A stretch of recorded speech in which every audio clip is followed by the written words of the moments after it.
Hindi bababa sa 6 na sasakyan ang na-hit and run ng isang SUV sa Bukidnon. Ang maaksyong paghabol sa SUV sa pagsaksi ni Cyril Chavez ng GMA Regional TV.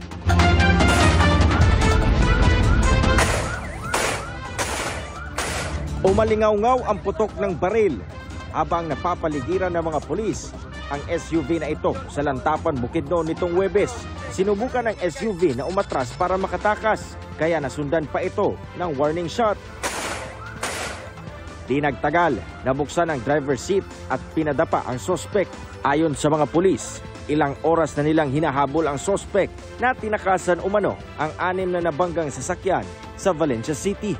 Nagsibat mentally itong nakabangga, then yung hardle niya mga checkpoint. Luckily sir, itong mga checkpoint sa different area sa Valencia and Malaybalay is alert. So eventually nagkahabulan sila sa Lantapan. Nakumpiska mula sa sasakyan ang mahigit 34,000 pesos na halaga ng hinihinalang shabu, drug paraphernalia at mga bala ng kalibre 45. Yun lang ang ginawa ng pulis natin, pinaputukan yung gulong niya. Yes sir, para lang mapin down siya sir kay sir, at purusot ng PNP sir, di talaga siya mag-stop, even to slow down sa mga checkpoint.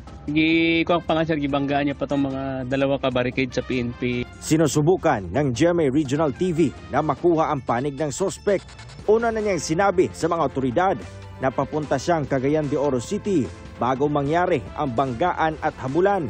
Accordingly sa suspect sir, napag-utusan lang siya ng may-ari na i-drop ng mga items. So ito nga sir, na-involve sa traffic accident not knowing din na may dala pala siyang drug items.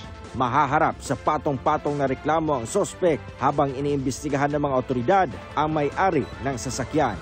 Para sa GMA Integrated News, ako si Cyril Chavez ng GMA Regional TV, ang inyong saksi. Mga kapuso, maging una sa saksi. Mag-subscribe sa GMA Integrated News sa YouTube para sa iba't ibang balita.